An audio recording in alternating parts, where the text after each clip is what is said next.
Hello and welcome to Artful Inquiry, Edinburgh College of Art's research podcast. I'm Dr. James Cook, ECA Director of Research, and today I'm joined by composer and performer of electroacoustic music, Dr. Tim Cooper, who's also Specialist Technician of Music and Sound Technology at Edinburgh College of Art. Alongside him are two members of Ensemble 1604, cellist Lucia Capellaro and recorder player Dr. Laszlo Rozsa, who is also Director of Performance and Assistant Professor at the University of Nottingham. Ensemble 1604 is interested in new music that engages directly with the sound world of early music, exploring this in a contemporary context.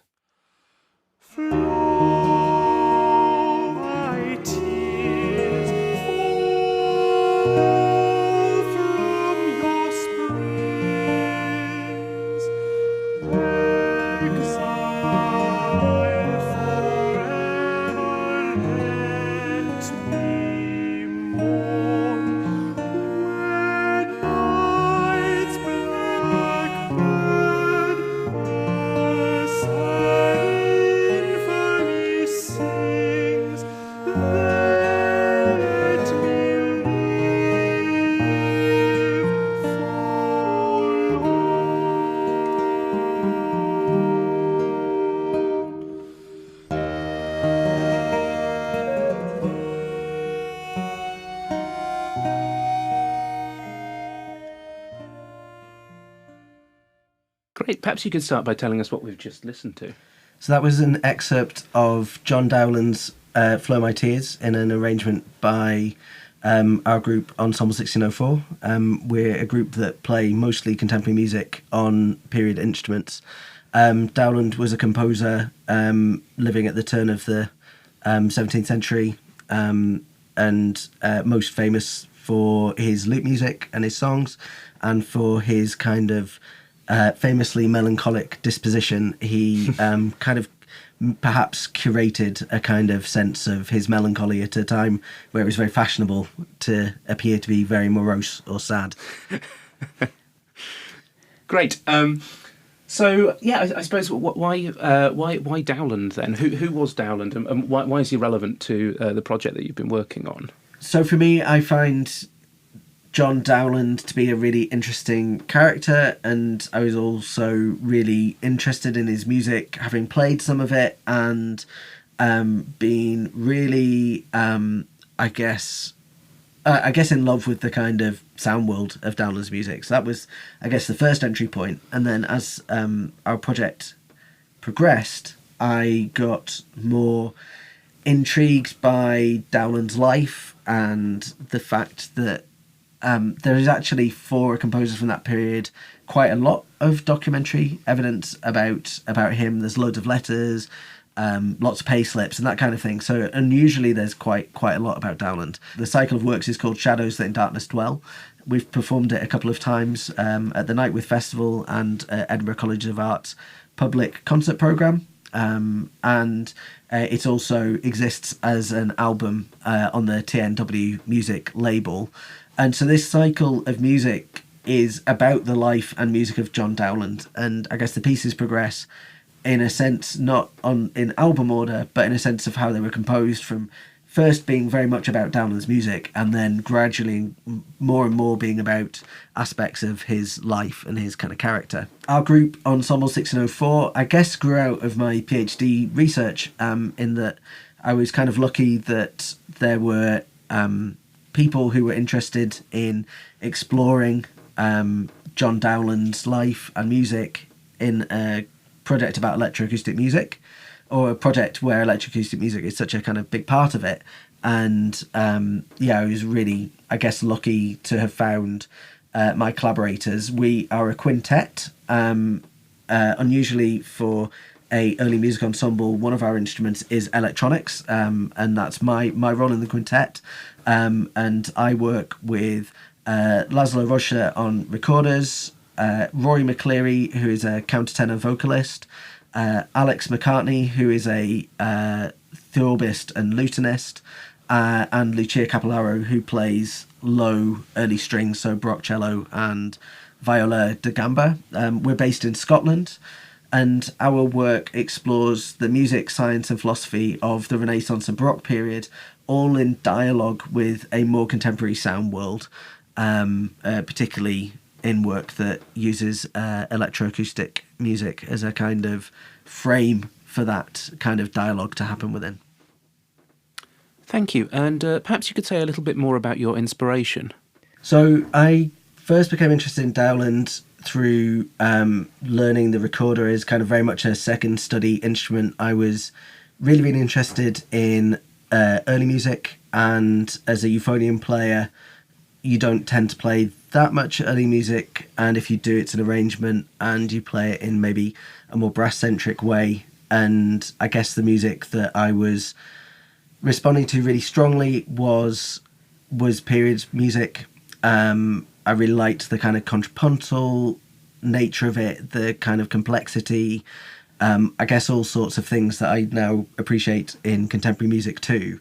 And so Dowland in particular stuck with me from learning the arrangements or the variations composed by the recorder player Jacob van Eyck on that tune Flow My Tears, as a kind of young, not very good recorder player. And the thing that I really remember about it was working with my teacher Jane on the piece. She wrote the text of the song over the notes of the melody, and the kind of strange, quite haunting text really stuck with me for a very long time. And so in a piece called Shadows That in Darkness Dwell, I took a kind of very, I guess, idiosyncratic approach where I decided there were going to be a number of layers, and each player was going to have a set of sounds that were kind of directly derived from them and their instruments and their improvisations.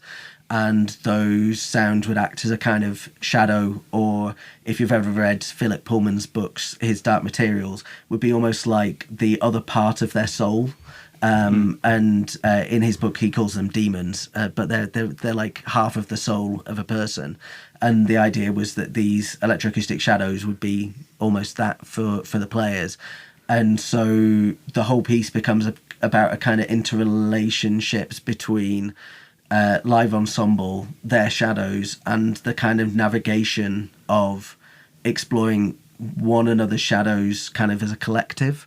So it's a kind of, I guess in a way, one of the things I think the piece does is it's a kind of collective listening, where you're listening very directly to things that you're interacting with, but also you're having to listen to each other and the things that each other are interacting with at any one time. And that was the kind of, I guess, the launch pad for that piece, Shadows That in Darkness Dwell. Great, thank you.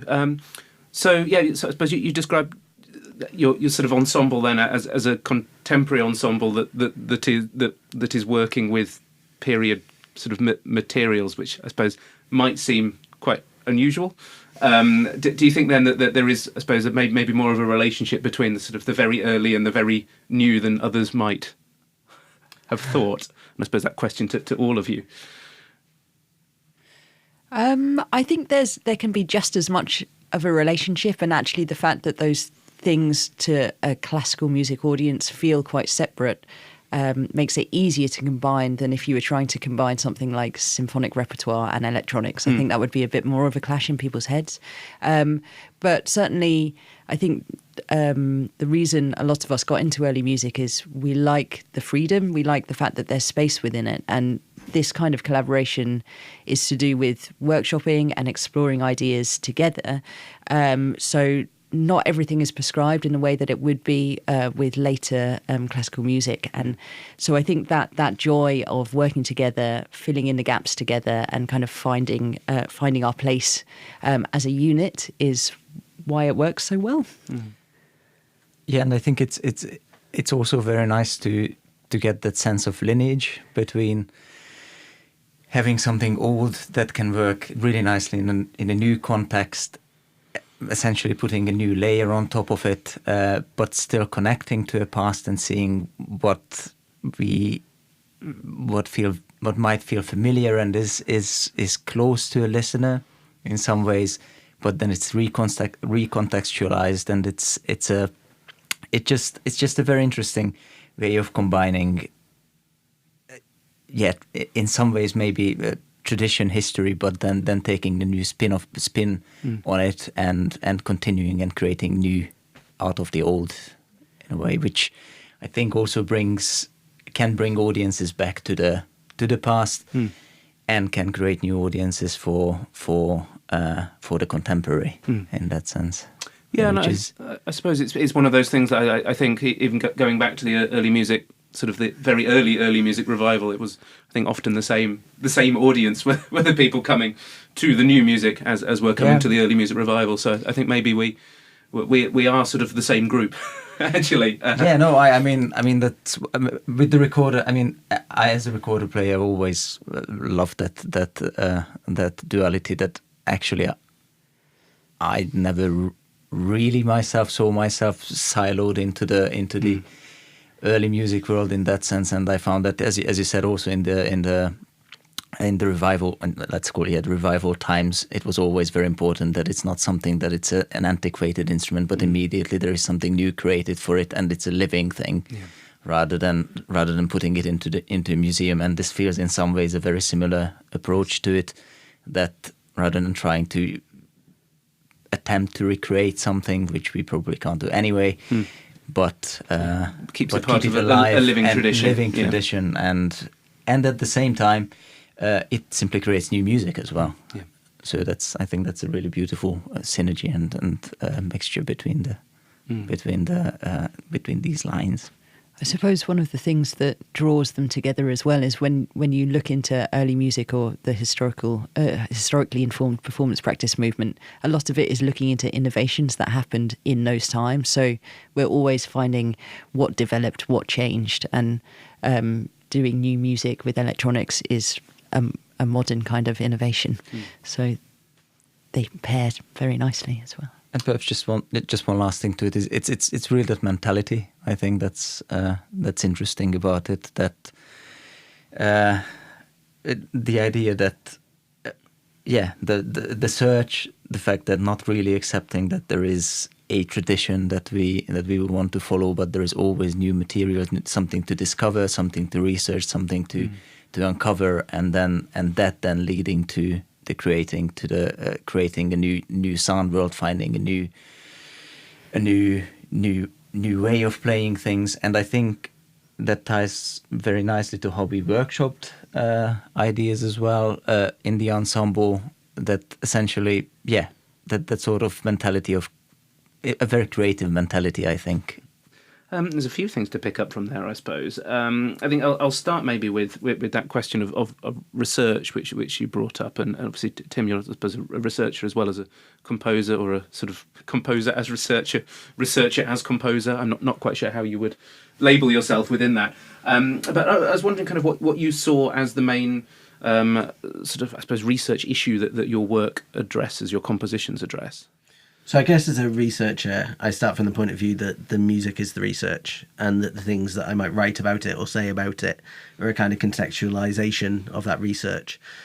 So I don't think that all music is research, nor do I think all music should be research. But I think that some music is research, and that I think that's where some of the pieces in this project sit. So across the whole album of music, I would say there are maybe 3 pieces that I would call research, and they're the ones that ended up in my PhD, and the other 2 perform a function on the album, and in a sense were composed to do a job, not as to kind of put a frame around the other pieces, and they're kind of maybe lighter in style and less deep in like the thought that went into them. So I think my research, there are kind of 3 kind of key pillars. One is that I work with what I would call an acousmatic sensibility. My most comfortable place to work is in the electroacoustic studio. Writing for instruments I find quite challenging, and voices. And so my working process is all based on that idea of my studio practice, where I work in a studio with sounds that are generally invisible because they've been recorded. So I'll record some sounds, I will then edit them, process them, transform them, arrange them into an order, and then mix them, I guess, in the sense of balancing and shaping the kind of the balance and the kind of energy of the sounds. And what complicates this process is the addition of instruments and voices. And so I try and find as many ways as I can to make that process of composing for instruments feel familiar. I mean, the dream for me would be to have the ensemble sat between the loudspeakers all the time and for me able to point at them and say, can you do this now? And can you do this now? And to be always workshopping. But that's not realistic. The second big pillar, I think, is the symbiosis between my work technically as a sound engineer, recording engineer, and my compositional practice. So I mostly, in my sound engineering work, am working on contemporary music, often with electronics. And there are always things that I'm learning from those pieces that I'm having to find a way to realise in live or recorded performance that then feed into my composition practice and my approach to working with the materials that I've chosen in terms of how to orchestrate or balance, or even just figure out how much material is needed at any one time, the kind of density of a piece. And so I've developed approaches that are kind of a little bit brutal in the sense that I will use tools like equalization, which is a tool where you can shape the kind of timbre of the sound to just really hack away and to make room for the ensemble. But also that means there's an opportunity to mask the ensemble in a more interesting way, perhaps than was done deliberately. So then thinking about how the two parts interrelate. Just one thing to add, I think this is probably the most interesting part of it as a performer to me as well, is that really that relation between who's influencing whom and when is the moment that what you just described, him, when the electronics are really triggering the performer to react to it, and when it feels, even if it's a fixed media, you still feel that, like, as a performer you are giving a cue to the electronics to start something, and that is a really fascinating and really interesting interplay. And in addition to it, the fact that it is so many of our own playing incorporated in the tracks makes a really fascinating temporal layer to it. How we essentially play with our pasts, and yet we are in the present. So that's a really really exciting thing, and I've always immensely enjoyed those things, and it's always different every single time, and we play it. Yeah, I think it's always fun when you hear an electronic part for the first time, because you don't really know what it's going to sound like, but then you get that moment of, oh, that's me playing. Wow, doesn't it sound cool what they've decided to do with it? So it's not only your voice, but it's also like Tim's voice when he makes the electronics part. So there's a joy in hearing how someone else hears you. And I guess having promised 3 pillars, the third pillar in my practice is collaboration. So I guess the starting point for Shadows, the whole album, was that I wanted to make something about Dowland and his music. And then it moved to being like, oh, well, maybe actually his life is sort of more interesting than his music. And there were all sorts of influences that came from things that I'd discovered about Dowland's life. And then it actually, in the end, the most important thing to me was working with the people who I worked with. Maybe there is a sense of coming away from that sort of probably unnecessary dichotomy of performer versus composer, but really actually tying back together the two things and going back to the idea that it's a package of musicianship that we are all creating together. In a way, I suppose that's perhaps another point with the point of confluence between the sort of the very early and the very new. That's kind of really only in the sort of common practice period, well, at least post-romantic, really, that you do start to get that divide between performer and composer. I mean, the sort of the composer and performer very much are the same person in the period that we all tend to deal with, and that divide is entirely illusory for so much of early music. Yeah, and it's so nice to regain this in this setup as well, I think, in this new context. So I mean, I totally agree that actually one of the opportunities for us is to break down that dichotomy even more and to look at practical ways that I think there are all sorts of implications for that. You know, shared ownership. There should be things that we're able to do as a group in terms of recognising that, and obviously there are very practical things like how is it registered with the PRS, you know, which I think matters. And also, you know, for a project like this, what does the funding application look like in terms of who is actually being commissioned? Because arguably, I think projects that we will make in future, there should be recognition within that commission, and maybe it becomes a bit like, you know, looking in the back of an album where it says, you know, who's it by, and it says, you know, the band name. And it's like a real band. It's We're like going a to real have band. proper rock band arguments soon. Yeah. Hopefully we won't fall out like Queen. Yeah. I suppose I think it'd be really good at this point just to get, I suppose, a bit more of a sense of how that process of working together works in practice. So I thought maybe we could have a listen to a piece and talk a little bit about how the improvisation works as a foundation for the compositional process. Let's talk a little bit about a passage from Shadows That in Darkness Dwell. So this was the first piece we made, and I think it's a useful example because the process was quite linear in a sense that the way that it worked making that piece was I met with all of the players individually first for a kind of session that was part understanding them, their practice, their instrument, and part kind of source recording sessions. And so in the passage, I think it'll be good to listen to. These are based on improvisations that Laszlo performed.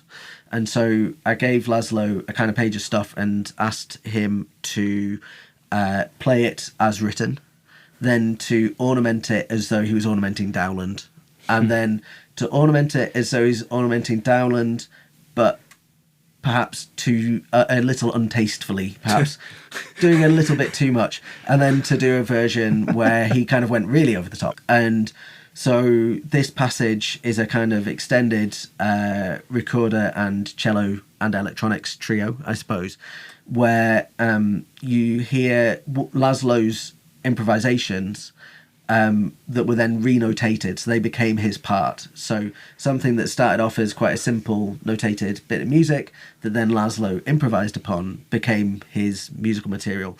And what you hear in the electronics are kind of ethereal shadows of Laszlo from that recording session. Great. Should we have a listen? Yeah. Learn to contemn light.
How did you find that process then of sort of going from improvisation through back out to written score on the other side then?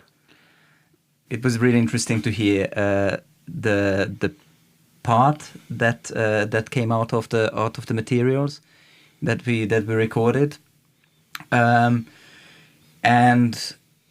what is then very interesting to have then the written version from an improvisation and then a composed version, or at least what I particularly enjoy about it is to make it sound again like as if it would be an improvisation. And that's and probably that's the main spirit of it, and that's, you know, there are all these interesting traditions around what is written out, what is not written out, and how to pretend that it's not written out and still sound it as spontaneous as possible.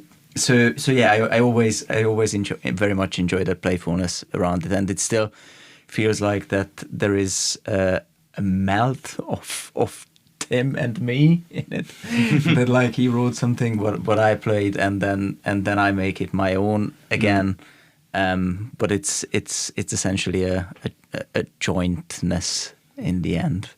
Can I add to that? Yeah. Because I think one of the things that I enjoy most about the process is you're seeing how Tim reflects what you've played in notation form. So if you get a composition from someone else who hasn't worked with an improvisation that you've done, you get it, you try and interpret it, but you know that the outcome is never going to be you. Whereas with Tim, you know that the outcome is meant to be you. So you kind of look at it and you think, oh, right, I think I know what this means. And then you start playing and you're like, oh, I think I know what I was doing here now.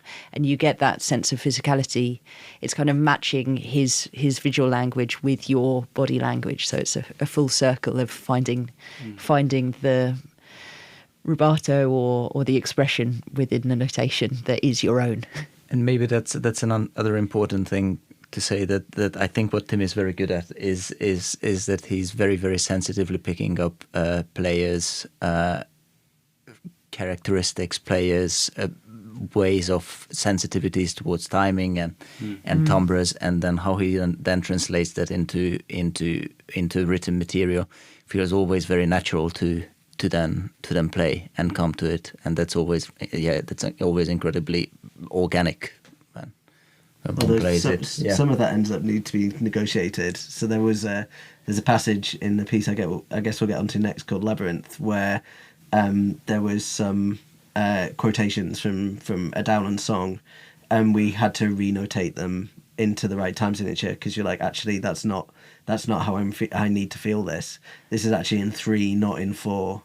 Right. And there was a kind of negotiation process around that passage. Was that me just forcing myself into No. the composition? It actually ended up looking like the original Dowland song in a way that what I'd written hadn't. Yeah. So actually, when we went back, it was like, oh no, it actually is in kind of minim time, not in crotchet time. Yeah, I see what you mean. And it is kind of going from 3 to 4, and actually what I'd written was like an oral transcription. It's like, oh, that sounds like an upbeat, so that'll go on the 4th beat. That sounds like a downbeat, so that'll go on the 1st beat. But that actually wasn't what you felt. It might be what I hear, but it's not what you felt. And that relationship between... I guess it's the dictation, isn't it? It's how you interpret what you hear and how many times it gets regurgitated.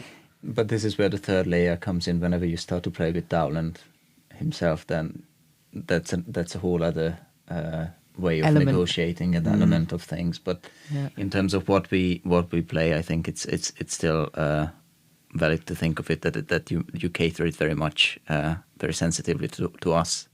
When Dowland comes in is when it becomes a more complicated matter in some ways. Yeah. No, it's interesting. It seems almost you're writing not just for the instruments, but very much for the players. You know, I can see your list of forces are not just sort of electronics, recorder, cello, but you also need a Lucia and a Laszlo. I guess the more I get to know the folks that I'm working with, the more I realise how much wider their musical interests are than maybe, my small mind at the start was like, oh, they're early musicians, they'll be interested in this. But actually Lucia is really interested into lots of jazz music.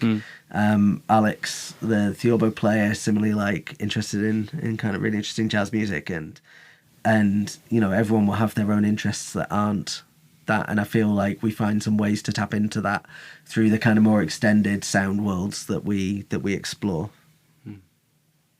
Definitely.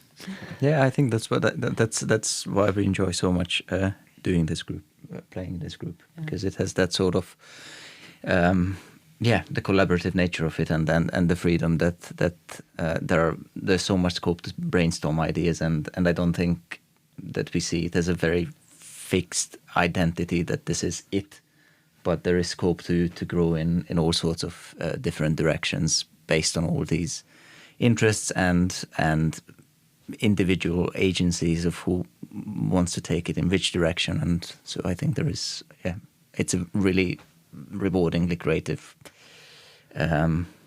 group, I'd say. I've got it. Yeah, I think actually one of the things I enjoy. Sorry, this is a bit of a personal tangent, but one of the things I enjoy a lot about it, and I'm sure that we'll talk a bit about how improvisation within this ensemble might feel slightly different for me. It's not necessarily imitating a style of diminutions or something like that, but maybe more to do with rubato or texture. But being allowed to play my own phrasing because Tim trusts us enough to do that.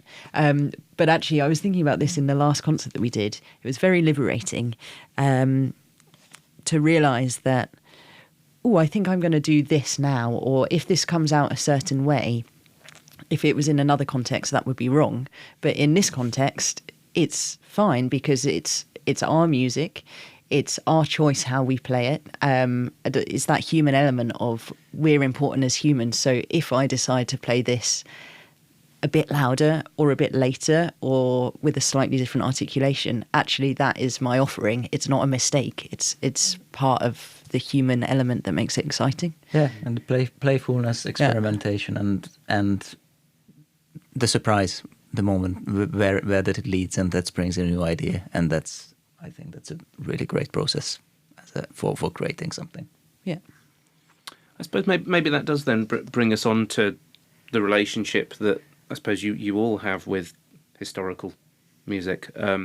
So how you're approaching it, how you're integrating historical elements, and how you are dealing with material that is obviously drawing on historically informed material, but is also obviously drawing on a wide range of other languages. So the way that the material from Dowland appears in the pieces, it happens in several ways. So, and I think of these as like degrees of abstraction from the original material.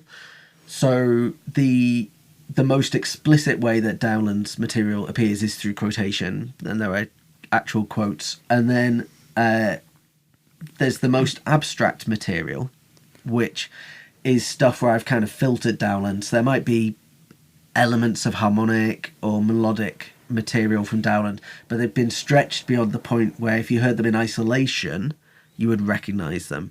And a lot of these pieces, I think a lot of the kind of flow or structuring of them is about how we get in and out of that language. And so in Shadows That in Darkness Dwell, the quotes are kind of like an overlay, and the electroacoustic sounds are a world for them to appear within. Whereas in a piece called The Narrow Way, it kind of lurches from one to the other, and there are these kind of, and suddenly we're into it. And so the function of that material changes, the way it needs to be played changes. And then in Labyrinth, which is a piece for cello and electronics, they're much more part of the flow, and suddenly there's not a kind of transition point. It's like suddenly Lucia is playing a quote and then she's back out of it into something more abstract. And so that way of thinking about those materials kind of changed across the course of the pieces, and then that gave each of the pieces a bit of a distinctive flavour. And I guess the last thing to talk about in respect to Labyrinth is that the way that I thought about early music in that piece became less about Dowland, perhaps inevitably because it was the fifth piece out of 5 about Dowland, and it became as much about the sensation of playing an early string instrument. And so we talked a lot about the way the bow feels as you go from an up bow to a down bow, and the weighting of the bow and how that changes the colour of the sound as you move through the different portions of the bow. And so I made material that was composed, I guess, for the Baroque bow, and should feel very different on a Baroque bow to a modern bow. So I think you're talking about the compositional elements of using old material, but actually for us it comes very strongly from this idea of performance practice. And although we've talked a lot about being individuals and having our own voice, the reality is we are kind of like trained dogs, and we can't help it. We want to do what we've been trained to do, which is to respond to the harmony, to respond to the composition in that performance practice way. So it's almost impossible for me not to play a down bow stronger than an up bow, and I have to be told not to do a diminuendo on a slur. I can't play a dissonance quieter than a consonance unless I really put thought into it. So you've got all of these kind of natural ways of responding to the music you're given. And I think with Labyrinth, or with any of the pieces that we've worked on together, you can give us old material and we'll play it with all of those performance practice things in mind. But equally, you'll give us new material and our natural response is to apply those performance practices to new material too. So I think that's where you get the kind of fun, that's our kind of early music imprint. It's funny, maybe we need to stop talking, but different parts of the pieces, different parts of Labyrinth feel more or less open. So I think even though the whole score is open, you had a really fixed idea about what you wanted at certain points. Certainly when it's interplay with the fast-moving electronic part. And then there are other bits where, you know, time moves much slower and actually there's a lot more freedom to do it in any concept. Thank you. Right, shall we have a little listen to a bit of Labyrinth then?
Okay, so where next for you all?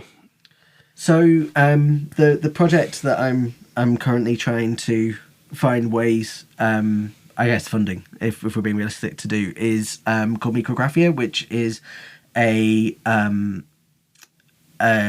proposal is a multimedia piece about the life and science of a 1655 book called Micrographia by Robert Hooke. And what's really interesting about that book, or one of the things I find really interesting, is the amazing handwritten drawings. And the idea is that there'll be a video part made using those as the kind of source material. But yeah, I guess coming back to Micrographia, some of the things that we're hoping to achieve with the piece, beyond it being a new form and working with a video artist, and we're hoping to work with a really interesting Dundee-based artist called Tom DeMeo, is that we want the engagement of the players to be even more about how they are part of the flow of the piece. And so in performing All the Shadows in Darkness Dwell, we use a timer to coordinate with the fixed electronics. So there's an element of kind of clock watching and waiting for the clock to say now's the right moment to do this. And we try as far as possible to say perhaps at this moment someone's going to lead. And so they're the one clock watching and everyone else looks at that person. So it should look hopefully a bit more like a chamber ensemble. But the reality is everyone kind of needs to keep a half eye on the clock, because if someone misses their cue, well, the thing still has to happen, and they still find ways to navigate that. And so writing music that has more explicit, I suppose, oral cues for like when something is going to change, so that you can follow it all just with your ears, and so that the material maybe is even more open and even less scored. And it's about like, okay, in this section you're going to do this kind of thing, and your job is to get from here to here, and this is how it's going to flow, and you need to be part of that flow, whether you contrast, complement, or whatever your dialogue is with that. And then you're going to hear this thing happen, and then there's going to be a major change in texture, approach, and those kinds of things. The more I've read about Robert Hooke, rather than reading just Micrographia, the more I've there's a really great documentary that the BBC did that you'll be able to find on YouTube. I can't remember what it's called, but it's very easy to find. And actually learning about him as a person, he kind of worked in like these kind of fevered nighttime experimenting sessions, and so I really love the kind of language of the chapter of Fiery Sparks, because it really does feel like that could have been one of his kind of fever dream experiments. There's some really, really interestingly mad science. So I don't know if you want to say something about making this kind of excerpt from this piece. Yeah, and basically that idea that standing in the middle of that and then having that surrounding, and that as a performer, it's incredibly exciting to have that super heightened awareness of where is what coming from, how to react to it, and then how to create that in some ways quite free journey with those moments of like, I need to reach from this point to that point, but how I reach that is to a degree up to me. But in the meantime, I'm still getting all these various cues from the surround sound in a way, which I find absolutely fascinating and a really, really interesting process. Again, coming back to the adaptability and awareness and spontaneous, very live, in-moment creation, which I think is increasingly important in today's music making. And I guess one last comment on collaboration is I see in some ways the function of the electronics is to provide inspiration. And the way that we work is the electronics need to be inspiring enough to provoke the players to do interesting things. The start of Labyrinth began with like these 5 short electroacoustic fragments that Lucia improvised with in some fixed ways, but also some very free ways. And they became like the basis for a longer version, and that's when the piece started to take shape. But for quite a long time we were just working with these like little 1-2 minute fragments, just going, okay, what material works with this, and then finding a way to navigate from A to B, and again without a kind of pressure of a gig to get to. Great, thank you. Let's have a listen to that last piece then.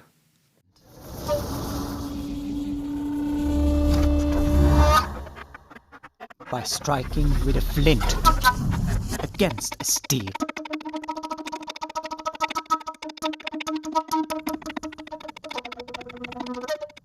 To make certain fiery, shining sparks to fly out from between those 2 compressing bodies.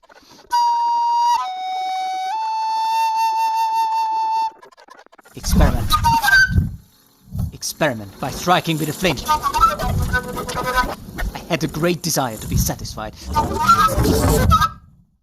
Thanks so much for joining us. Thanks for having us. Yeah, thank you. Thank you for having us. You can find more information about the research project in this episode in the show notes or on our website www.eca.ed.ac.uk/research.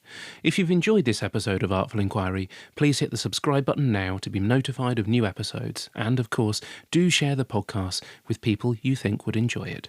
It just remains for me to thank our guests this week, Dr. Tim Cooper, Dr. Laszlo Rozsa and Lucia Capellaro, and of course you, our listeners. Next time we'll be talking about Scotland's creative industries and the power of data, the story behind the CoStar network.